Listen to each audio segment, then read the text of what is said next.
हमको क्या करता है, सजाता संवारता है, हमें सफाई करता है। और करने के बावजूद बाबा हमें 21 जन्मों की प्रॉपर्टी भी देता है। कहते हैं ना, पिता अपने पूरा बच्चों के नाम करते हैं, इसी प्रकार परमात्मा अपनी सर्वस्व प्रॉपर्टी हम बच्चों के नाम करते हैं। टीचर के रूप में परमात्मा की एक ही कंडीशन है कि बच्चे ईमानदार बने।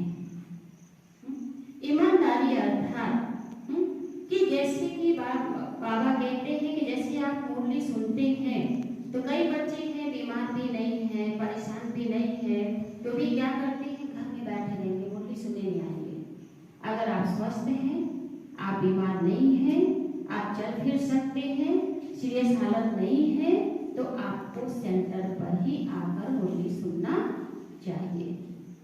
अगर बहुत ऐसी हालत है जो नहीं आ सकते हैं तो आप घर पे ही मुरली सुन सकते हैं। तो मुरली का यूज सही करना चाहिए, मुरली का मिसयूज नहीं करना है। बाकी ज्ञान खजाना है, ज्ञान तलवार है, ज्ञान शक्ति है, ज्ञान बल है, ज्ञान रोशनी है। ज्ञान खजाना कैसे है? क्योंकि जब हम ज्ञान को दूसरों को सुनाते हैं, कहते हैं ना ज्ञान सुनाने से बढ़ता है। जब हम ज्ञान दूसरों को सुनाते हैं तो ज्ञान हमारे जीवन में बढ़ता जाता है, इसलिए ज्ञान को खजाना कहा गया है। ज्ञान बल है। जैसे मान लीजिए आपके जीवन में कोई परिस्थिति आती है, कोई समस्याएं आती है, आप बैठे हैं, अचानक बाबा की ज्ञान की कोई पॉइंट आपके मन में आ गया, तो आपको क्या लगेगा कि नहीं, ये ड्रामा कल्याणकारी है। तो ज्ञान बल का भी काम करता है। कभी कोई ऐसी बातें हो गई जिसमें आप बिल्कुल हताश निराश हो गए, परेशान हैं, लेकिन बाबा की कुछ पॉइंट बुद्धि में आती है जिससे आपको एक शक्ति का आभास होता है। कोई बात नहीं है, तो परीक्षा थी, तो क्या होता है, ज्ञान एक शक्ति का भी काम करता है।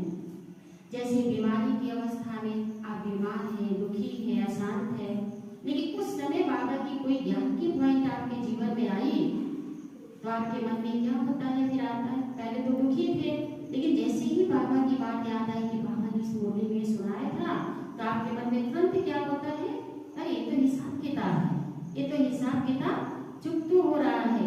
तो ज्ञान एक दवा भी है, ज्ञान इंजेक्शन भी है।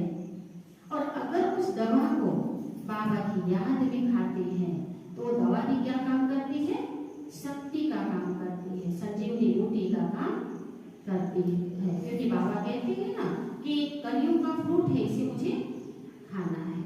जैसे मान लीजिए ज्ञान एक रोशनी भी है, जैसे अभी आप बाबा ने आज सुनाया कि अगर हमारे जीवन में अज्ञान अंधकार है, अंधविश्वास है, अनेक मतभेदों में थे, कहाँ कहाँ भक्ति मार्ग में भटक रहे थे, लेकिन बाबा ने क्या है, ज्ञान की रोशनी से हमारी सारी भटक को, अंधविश्वास को, अंधकार को समाप्त कर दिया। इसलिए ज्ञान एक रोशनी भी है। इस ज्ञान का जो भी बाबा सुनाते हैं, उस ज्ञान का हमें अपने जीवन में सही यूज करना है। बाकी सदगुरु के रूप में बाबा हमें 3 विधि बताते हैं अपनी आत्मा को साफ करने के लिए। और सदगुरु के रूप में भी एक कंडीशन है कि सदगुरु बाबा कहते हैं कि सदा आज्ञाकारी होकर रहो।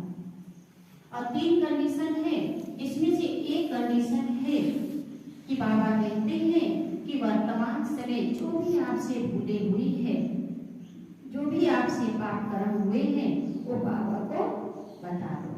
जब हम बाबा को बता देते हैं तो हमारा आधा माफ हो जाता है। दूसरी कंडीशन है कि अगर बता नहीं सकते तो आप योग करो, योग अग्नि जलाओ, इतनी योग ज्वाला आपके अंदर जले कि आपके अंदर के विकर्म विनाश हो जाए। और तीसरी कंडीशन, तीसरी विधि है वो तो पता ही आप लोगों को है, सजा।